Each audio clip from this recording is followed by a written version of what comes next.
Hi guys, welcome to next solution. आज class में class 10th Hindi Varnika chapter 3 माँ, जिनके लेखक यानी कहानीकार हैं ईश्वर पेटरिकर जी। इस चैप्टर का ऑब्जेक्टिव क्वेश्चन कवर करने वाली हूँ जो आप सभी के लिए काफी महत्वपूर्ण है। अगर आप हमारे चैनल पर नए चैनल करें सब्सक्राइब, साथ दोस्तों शेयर कर दीजिएगा, लाइक भी कर दीजिएगा। चलिए स्टार्ट करते हैं क्वेश्चन नंबर 1 से। ईश्वर पेटरिकर किस भाषा के कथाकार है? ईश्वर पेटरिकर किस भाषा के कथाकार हैं? मलयालम, मराठी, गुजराती या भोजपुरी? तो इसका राइट से क्या होगा? Option number C. Option number C में क्या बोल रहा है? तो गुजराती, यानी ईश्वर पेटरिकर जो है वो गुजराती भाषा के कथाकार है। नेक्स्ट चलते हैं। मंगू की बड़ी बहन का क्या नाम था? मंगू की बड़ी बहन का क्या नाम था? कमू था, निमी था या गीता था या लक्ष्मी था? तो इसका राइट से क्या हो जाएगा? Option number A. Option A में क्या बोल रहा है? तो कमू, यानी मंगू की बड़ी बहन जो थी उसका नाम क्या था? तो कमू था। नेक्स्ट चलते हैं। लक्ष्मी के पति का क्या नाम था? लक्ष्मी के पति का क्या नाम था? तो लक्ष्मण था, यानी ऑप्शन नंबर बी। क्या था? लक्ष्मण था। नेक्स्ट चलते हैं। किस नदी के बांध के नीचे लक्ष्मी का घर था? किस नदी के बांध के नीचे लक्ष्मी का घर था? गंगा, यमुना, सरस्वती या देवू? ये दो क्वेश्चन मतलब पिछले अध्याय से आ गई है, इसके लिए कोई मतलब दिक्कत की बात नहीं है, आ गई तो अच्छा ही है। क्या बोल रहा है? किस नदी के बांध के नीचे लक्ष्मी का घर था? गंगा, यमुना, सरस्वती या देवी? तो इसका राइट से क्या हो जाएगा? Option number D. Option number D में क्या बोल रहा है? तो देवी, यानी देवी नदी के किनारे जो था वो लक्ष्मी का घर था। नेक्स्ट चलते हैं। मंगू को लोग कहाँ भर्ती करने की सलाह देते थे? मंगू को लोग कहाँ भर्ती करने की सलाह देते थे? गौशाला, पाठशाला, कारागार या अस्पताल? तो इसका राइट से क्या हो जाएगा? Option number D. Option number D में क्या हो रहा है? तो अस्पताल, यानी मंगू को जो है लोग अस्पताल में भर्ती देने की सलाह देते थे। नेक्स्ट चलते हैं। जन्म से ही पागल है, जन्म से ही पागल है लक्ष्मी, पपाती या सीता या मंगू?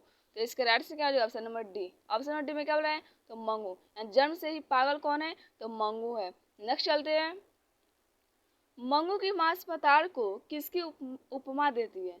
मंगू की माँ जो है अस्पताल को किसकी उपमा देती है? गौशाला, पाठशाला, कारागार या छात्रावास? तो इसके राइट से क्या हो जाएगा? Option number A. Option A में क्या होता है? गौशाला, यानी मंगू की माँ जो है अस्पताल को किसकी उपमा देती है? तो गौशाला की देती है। नेक्स्ट चलते हैं। माँ कहानी किस भाषा से अनुदित है? माँ कहानी जो है किस भाषा से अनुदित है? कन्नड़, गुजराती, तमिल या उड़िया? तो इसका राइट से क्या जो option number B. Option number B में क्या हो रहा है? गुजराती। माँ कहानी जो है गुजराती भाषा से अनुदित है। नेक्स्ट चलते हैं। मंगू की माँ की कितनी संतानें थी? मंगू की माँ की कितनी संतानें थी? 2, 3, 4 या 5? तो इसका राइट से क्या जो option number C. Option number C में क्या बोला है? तो 4 थी, यानी मंगू की माँ के कितने संतानें थे? तो 4 थी। नेक्स्ट चलते हैं। मंगू के अलावा उसकी माँ की कितने संतानें थी? मंगू के अलावा उसकी माँ की कितने संतान थे? 2, 3, 4 या 1? तो इसका राइट से क्या हो जाएगा? Option number B. Option number B में क्या बोल रहा है? तो 3, यानी मंगू के अलावा जो मंगू के माँ के कितने संतानें थी? तो 3 थी, और मंगू को मिलाकर 4 था। नेक्स्ट चलते हैं। माँ कहानी किस लेखक द्वारा रचित है? माँ कहानी किस लेखक द्वारा रचित है? श्रीनिवास सातकोरी होता, ईश्वर पेटरिकर या सुजाता? तो इसका राइट से क्या होगा? Option number C. Option number C में क्या बोला है? तो ईश्वर पेटरिकर। माँ कहानी जो ईश्वर पेटरिकर के द्वारा रचित है। नेक्स्ट चलते हैं। मंगू किस कहानी के पात्र है? मंगू किस कहानी के पात्र? दही बली मंगम्मा, नगर, ढरते विश्वास या माँ? तो इसका राइट से क्या हो? Option number D. Option number D में क्या हो रहा है? तो माँ, यानी मंगू जो है माँ कहानी की पात्र है। नेक्स्ट चलते हैं। माँ कहानी का प्रमुख पात्र कौन है? माँ कहानी का प्रमुख पात्र कौन है? लक्ष्मी, सीता, नगम्मा या मंगू? तो इसके राइट से क्या हो जाएगा? Option number D. Option number D में क्या हो रहा है? तो मंगू है, यानी मंगू जो है माँ कहानी का प्रमुख पात्र है। नेक्स्ट चलते हैं। मंगू की माँ को कितने पुत्र थे? मंगू की माँ को कितने पुत्र थे? 1, 2, 3 या 4? तो इसका राइट से क्या हो जाएगा? Option number B. सॉरी, इस क्या हो जाएगा इसका? तो ऑप्शन नंबर डी हो जाएगा। ऑप्शन नंबर डी में क्या बोल रहा है? तो 4। मंगू की माँ को सॉरी, क्या बोल रहा है? मंगू की माँ को कितने पुत्र थे? पुत्र बोल रहा है, तो कितना हो जाएगा? 2 हो जाएगा, यानी ऑप्शन नंबर बी हो जाएगा। कितना हो जाएगा? 2। मंगू की माँ को पुत्र कितना थे? 2 था, और 2 पुत्री थी, यानी एक का नाम मंगू था, एक का बहन का नाम क्या था? कमू था। मंगू की बड़ी बहन का नाम क्या था? कमू था। 2 बहन थे और 2 भाई थे। नेक्स्ट चलते हैं। मंगू कैसी लड़की थी? मंगू कैसी लड़की थी? अच्छी थी, खराब थी, या पागल थी, या गूंगी थी? तो इसके राइट आंसर क्या हो जाएगा? Option number C. Option number C में क्या बोल रहा है? तो क्या बोल रहा है? तो पागल थी। क्या थी? पागल थी। मंगू कैसी लड़की थी? तो ये पागल थी, जन्म से ही पागल थी। नेक्स्ट चलते हैं। मंगू की उम्र कितनी थी? मंगू की उम्र कितनी थी? 12, 13, 14 या 15 वर्ष? तो इसका राइट आंसर क्या हो जाएगा? Option number A. Option A में क्या हो रहा है? तो 12 वर्ष। मंगू की उम्र जो थी वो 12 वर्ष की थी। नेक्स्ट चलते हैं। माँ कहानी में किसकी ममता का वर्णन किया गया है? माँ कहानी में किसकी ममता का वर्णन किया गया है? पिता, माँ, पुत्र या पुत्री? तो इसका राइट आंसर क्या हो जाएगा? Option number B. Option number B में क्या हो रहा है? तो माँ, यानी माँ कहानी में जो है माँ माँ की ममता का वर्णन किया गया है। नेक्स्ट चलते हैं। माँ किस भाषा में रचित कहानी है? माँ किस भाषा में रचित कहानी? बंगला, उड़िया या गुजराती या राजस्थानी? तो इसका राइट आंसर क्या हो जाएगा? Option number C. Option number C में क्या बोल रहा है? तो गुजराती, यानी माँ जो कहानी है वो गुजराती भाषा में रचित है। नेक्स्ट चलते हैं। किसके पागलपन में सुधार देख लोग मंगू की माँ को अस्पताल जाने की सलाह दे रहे थे? किसके पागलपन में सुधार देख लोग मंगू की माँ को अस्पताल जाने की सलाह दे रहे थे? कुसुम, पुष्पा, गुड़िया या सोनू? तो इसका राइट आंसर क्या हो जाएगा? Option number A. Option number में क्या हो रहा है? कुसुम। क्या? कुसुम, यानी कुसुम जो थी उसके पड़ोस में ही रहती थी। उसको मतलब मंगू ही जैसा था, उसको अस्पताल में भर्ती किया गया तो वो मतलब ठीक हो गई थी। तो उसको देख कर लोग कह रहा था कि जब ये ठीक हो गई तो मंगू भी ठीक हो सकती है, इसको भी अस्पताल में भर्ती कर दीजिए। लेकिन माँ इसको मतलब माँ डराती थी कि पता ना अस्पताल में जाएगी तो इसको देख रेख कौन करेगा नहीं करेगा, क्योंकि हम बिस्तर पर ही सारा कुछ पेशाब सब बिस्तर पर ही करती थी। इसको बिस्तर पर ही खाना वाना मिलता था और इसकी माँ हमेशा कपड़ा चेंज करती रहती थी। ये मंगू जो थी वो अपना से कुछ करती ही नहीं थी, सारा काम इसका माँ करती थी इसका। इसलिए सोचती थी कि अस्पताल में जाएगी तो पता ना इसको कौन देख रेख करेगा नहीं करेगा, इसलिए अस्पताल मतलब इसको भेजने से डरती थी इसकी माँ। नेक्स्ट चलते हैं।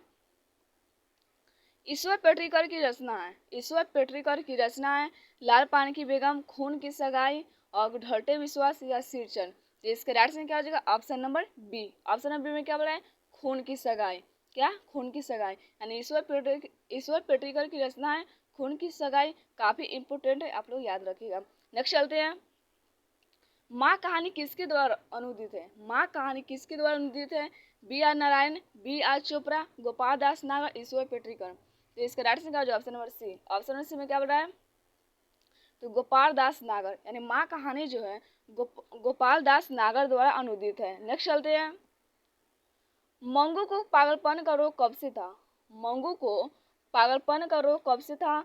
6 वर्ष की अवस्था से, जन्म जात, 10 वर्ष से, और इनमें से कोई नहीं? तो इसका राइट आंसर क्या हो जाएगा? Option number B. Option number B में क्या बोला है? जन्म जात, यानी जन्म से ही। मंगू को पागलपन का रोग कब से था? जन्म जात, यानी जन्म से ही इनको पागलपन का रोग था। नेक्स्ट चलते हैं। मंगू जिस अस्पताल में भर्ती होती है वहाँ के कर्मचारी कैसी है? मंगू जिस अस्पताल में भर्ती होती है वहाँ के कर्मचारी कैसे हैं? व्यवहार कुशल, अव्यवहारिक, कठोर स्वभाव के, अनुभवहीन? तो इसका राइट आंसर क्या हो? Option number A. Option number में क्या बोला है? व्यवहार कुशल है। मंगू जो है जिस अस्पताल में भर्ती है वहाँ के कर्मचारी व्यवहार कुशल है। नेक्स्ट चलते हैं। माजी में मंगू को अस्पताल में भर्ती कराने के बाद क्या परिवर्तन हुआ? माजी में मंगू को अस्पताल में भर्ती कराने के बाद क्या परिवर्तन हुआ? बहुत प्रसन्न हुई, पोते की सेवा में लग गई, बहुत, वह भी पागल हो गई, इनमें से कोई नहीं? तो इसका राइट आंसर क्या हो जाएगा? Option number C. Option number C में क्या बोल रहा है? तो वह भी पागल हो गई, यानी माँ जी जो आती है कहानियों में मंगू को अस्पताल में भर्ती करने के बाद परिवर्तन कैसा हुआ? तो वह भी पागल हो गई। माँ कहानी में कौन पागल था? माँ कहानी में कौन पागल था? मंगू की माँ, मंगू, मंगू का भाई, मंगू की बहन? तो इसका राइट आंसर क्या हो जाएगा? Option number B. Option number B में क्या बोला है? मंगू, यानी माँ कहानी में पागल कौन था? तो मंगू थी और जन्म से ही पागल थे। नेक्स्ट चलते हैं। इस तरह पागल पुत्री को तो एक माँ ही पाल सकती है, यह किसकी उक्ति है? इस तरह पागल पुत्री को तो एक माँ ही पाल सकती है, यह किसकी उक्ति थी? डॉक्टर की, माँ जी के पुत्रों की, और समाज के लोगों की, अस्पताल के कर्मचारियों की? तो इसका राइट आंसर क्या हो जाएगा? Option number C. Option number C में क्या बोल रहा है? तो समाज के लोगों को, यानी इस तरह पागल पुत्री को एक माँ ही पाल सकती है। किसने कहा था? तो समाज के लोगों ने कहा था कि इस पागल को मतलब इसकी माँ ऐसा है, यही पाल सकती है, इसे कोई और नहीं पाल सकती, समाज के लोगों ने कहा था। और ये मंगू की माँ को बहुत खराब लगा था ये बात, जब समाज के लोग बोला था तब। तो आज जितना भी क्वेश्चन इंड होती है। आई होप आप लोग वीडियो अच्छी लगेगी। अगर आप मेरे चैनल पर नए, चैनल कर सब्सक्राइब, शेयर लाइक भी कर दीजिएगा और कमेंट करके जरूर बताएगा आप लोग वीडियो कैसी लगी। तो आज के लिए इतना ही, आप लोग से कल मिलते हैं। जय हिंद, जय भारत, वंदे मातरम।